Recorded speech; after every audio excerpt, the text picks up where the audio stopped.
Hello, my name is Eric Webb. Thank you for viewing my blog today, my final project for Sociology 204. The title of my final project is U.S. Variation and Employment Effect on Crime Rates. Robert Merton's strain theory is a functionalist theoretical perspective modeling the strain engendered when a society socializes large numbers of people to desire a cultural goal, such as success, but withholds from some the approved means of reaching that goal. One adaptation to the strain is crime, the choice of an innovative means, one outside the approved system, to attain the cultural goal. Consequently, when the approved means of obtaining the goal of success are less available because of unemployment, crime rate increases. Edwin Sutherland's differential association theory is the symbolic interactionist perspective on deviance. The theory predicts that people who associate with some groups learn and access definitions of deviance, increasing the likelihood they will become deviant. Henslin, 2012, 193.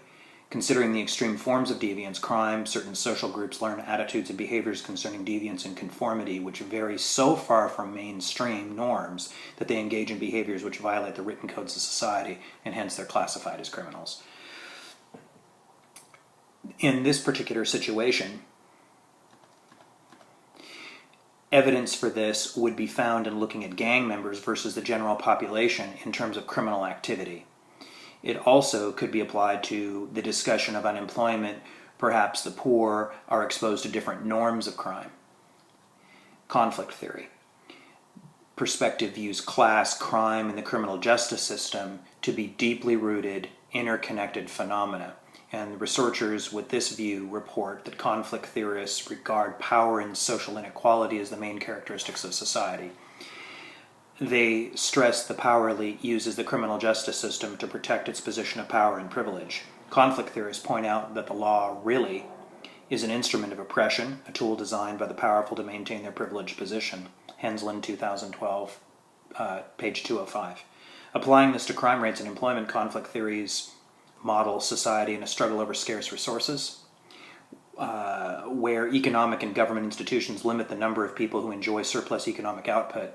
Even available social freedoms, which are essentially a commodity controlled by the ability to pay in the marketplace. Consequently, when unemployment increases, resources for basic needs are so seriously limited that people are forced for survival into obtaining resources without economic authorization and are thereby entering into criminal activity to be contained and repressed by the government. Field research was 5 interviews. A police chief who strongly held the conflict theory. A patrol officer who had a symbolic interactionist view. He felt that he encountered a large number of people that did not have money, that didn't commit crime. And he met a small minority, in his view, the population that did. And he felt it was a moral issue from his perspective. A business owner of a tech company ascribed the conflict theory as the police chief. He felt that society was fundamentally unjust, and he believed that the law was a function of the very, very affluent. In fact, he was. And he had very strong political and social views on the matter. A business owner in manufacturing had a functionalist view. He felt that unfortunately, took a pragmatic perspective, very similar to the article on the positive functions of poverty. He didn't like it necessarily, but he felt that that's the way society has organized itself, particularly with regard to unemployment. And he felt from the functionalist perspective that it was very likely, higher levels of unemployment would be associated with higher levels of crime. That was a functionalist view that he had. An office worker that I interviewed had a similar view, that increased poverty meant harder to obtain resources, so people would obtain other means, innovative means, to use the functionalist terminology. The first article was Crime and Restructuring of the U.S. Economy, a Reconsideration of Class Linkages, in a sociological journal called Social Forces, March 1997, by Grant and Martinez. And the article addressed the unemployment rate's relationship with the overall crime rate and poverty rate.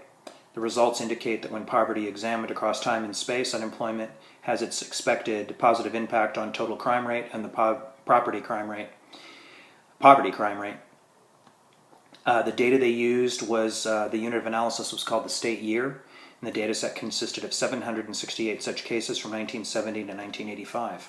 Analysis of the determinants of crime rate is conducted across state year units using a random effect model. The dependent variables were violent crime, property crime, and total crime. The independent variable is the impact of unemployment across states, expecting to have a positive influence on crime.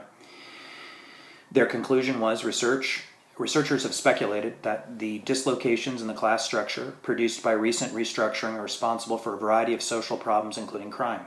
However, attempts to demonstrate a causal link between economic restructuring and crime have been only partially successful. We attribute lack of progress in this area to the narrow focus on the effects of unemployment, the neglect of mediating role of meso-level class structures, and the failure to conceptualize and empirically model the temporal and spatial dimensions of restructuring. The next article was Labor Stratification and Violent Crime, again in Social Forces, by R.D. Crutchfield, 1989, and the article investigates poverty rate's relationship with the violent crime rate. Results indicate that when three measures of conditions of employment are controlled, the associations between poverty rate and overall violent crime is reduced, and that the relationship between income inequality and violent crime rates is limited to murder rates. The data were from municipality and federal government data in 79, 80, and 81. There were three variables: labor force data, income measures, socio-demographic characteristics of census tracts. These were expected to have an impact on crime rates. Conclusion: this analysis supports the hypothesis that relationship between poverty rates and rates of violent crime and between income inequality and rates of violent crime depend heavily on the distribution of workers in the primary and secondary occupational sectors and upon the levels of unemployment. Income inequality and poverty emphasis do not appear to be significant predictors of violent crime, with the exception of the association between inequality and murder. Labor instability has an impact on the overall violent crime index and on the four specific violent crime rates of murder, assault, rape, and robbery. The final article, Work and Crime, the Effect of Labor Stratification, again is in Social Forces, a Sociological View, and is again by R.D. Crutchfield, 1997. The article reports the finding on employment duration rates of relationship with the overall crime rate.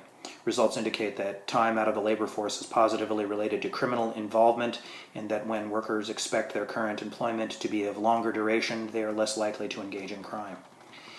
The data used in the analysis are from the National Longitudinal Surveys of Youth, Labor, and Market Experience, 12,000 males and females, and the page is a period of 1996 to 1979, ages 14 to 21, so a younger population. Discussion and conclusion. Our analysis demonstrates first that it is not simply the income of work that is important, it is the stability that goes with good work or with academic improvement that inhibits criminality. Second, the criminogenic influence of employment patterns operates not simply through the employment status of isolated individuals. The vitality of the local labor market also matters, because the concentration of marginally employed people is itself criminologically significant. Finally, we should recognize that it is not just unemployment that affects criminality, but also marginal employment and time out of the labor force.